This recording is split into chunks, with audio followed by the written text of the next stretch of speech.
सावित्री 2 बेटों की माँ थी। उसे इस बात पर बड़ा घमंड था। वो मानती थी कि बेटे घर की शान होते हैं। ये ले सावित्री, मिठाई खा, मेरे यहाँ पोती पैदा हुई है। ये सुनते ही सावित्री मुंह बना के कहती है, अरे तू तो लुट गई, बर्बाद हो गई, तेरे यहाँ लड़की पैदा हो गई। अरे तू ऐसा क्यों कह रही है, मैं तो बहुत खुश हूँ। अरे जब तेरी पोती के पीछे तुझे खर्चे पर खर्चे करने पड़ेंगे ना, तब ये तेरी सारी खुशी गम में बदल जाएगी। पहले लड़की की पढ़ाई लिखाई का खर्चा, फिर उसकी शादी का खर्चा। अरे आजकल की शादियाँ कितनी महंगी हो गई है। गहने बनाओ, लाखों रुपए पानी की तरह बह जाते हैं। लड़कियाँ तो सिर्फ खर्चा करवाने के लिए ही पैदा होती हैं।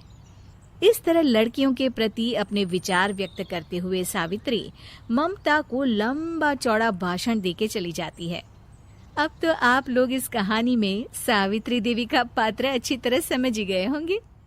कुछ समय बाद सावित्री की बड़ी बहू भी एक लड़की को जन्म देती है। फिर क्या था, सावित्री पूरा आसमान सर पर उठा लेती है। हे भगवान, ये तू मुझसे किस जन्म का बदला ले रहा है?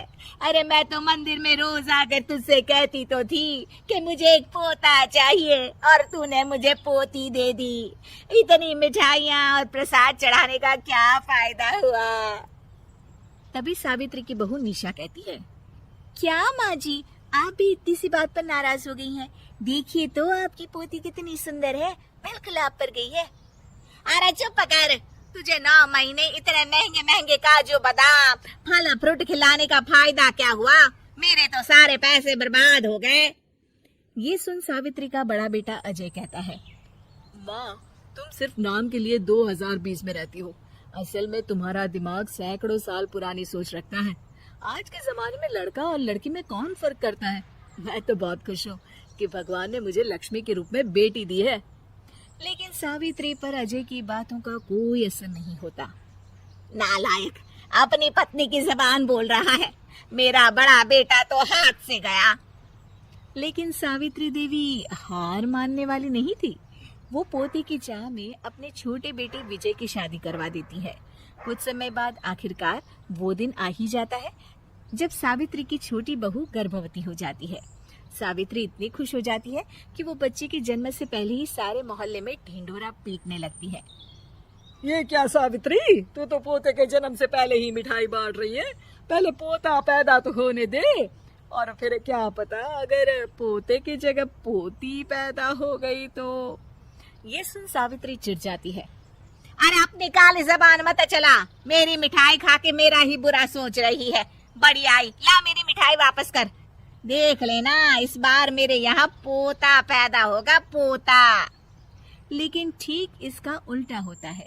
सावित्री की छोटी बहू भी एक लड़की को जन्म देती है। सावित्री फिर से रोना धोना शुरू कर देती है और अपनी छोटी बहू को कोसते हुए भला बुरा कहने लगती है। देखते ही देखते ये सावित्री की रोज की आदत हो जाती है। एक दिन उसकी इस आदत से परेशान होकर विजय अपने भाई अजय से कहता है, भैया, माँ खुद एक औरत होकर हमारी बेटियों को पसंद नहीं करती, उल्टा उन्हें रोज कोसती रहती है। मुझे माँ की यह आदत बिल्कुल पसंद नहीं आती। अरे तू ठीक कहता है, मैं भी अब माँ से तंग आ गया हूँ। अच्छा, तो अब तुम दोनों इस तरह पीठ पीछे मेरी बुराई भी करने लग गए हो। नहीं माँ, हम चाहते हैं कि घर में शांति बनी रहे। हमें हमारी बेटियाँ बहुत प्यारी है। मैं नहीं चाहता कि वे तुम्हारे ताने सुन सुन कर बड़ी हो, और इसीलिए हम दोनों ये घर छोड़कर चले जाएंगे। हाँ माँ, मैं भैया की बात से सहमत हूँ। जब तुम इस घर में अकेली रहोगी तब तुम्हें अपनों की कीमत का एहसास होगा। अपने दोनों बेटों के मुंह से अपनी माँ के लिए इतने कठोर शब्द सुन सावित्री भावुक और रुआंसी होकर कहती है, क्या सच में तुम दोनों मुझे इस घर में अकेली छोड़कर चले जाओगे? हाँ माँ। हाँ माँ, अब पानी सर के ऊपर जा चुका है। मैं तुम दोनों के बिना नहीं रह सकती। अपनी सास के आंसू देख अजय और विजय की पत्नी अपने पतियों से लड़ पड़ती है। अरे जिसे जाना है वो जाए, मैं माँ जी को छोड़कर कहीं नहीं जाने वाली। भाभी, आप ये क्या कह रही हैं? वही जो तुम सुन रहे हो।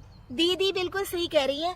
हम बेटियों के संस्कार हमें सिखाते हैं कि सास माँ समान नहीं बल्कि माँ ही होती हैं, और उस माँ की जिंदगी भर सेवा की जाती है। बेटे अपना फर्ज भूल सकते हैं, लेकिन बेटियां नहीं।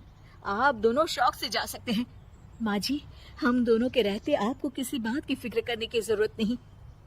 फिर क्या था, सावित्री के ऊपर छाए बेटों के घमंड के बादल उसकी बेटी स्वरूप बहुओं के तेज के आगे आंसू के रूप में परिवर्तित होकर सावित्री की आंखों से बहने लगते हैं और वो उन दोनों को गले लगा लेती है। मैं जिंदगी भर बेटियों को कोसती रही, लेकिन आज तुम दोनों को देख मुझे समझ आ गया कि बड़े अभागे होते हैं वो लोग जिनके घर बेटियां नहीं होती।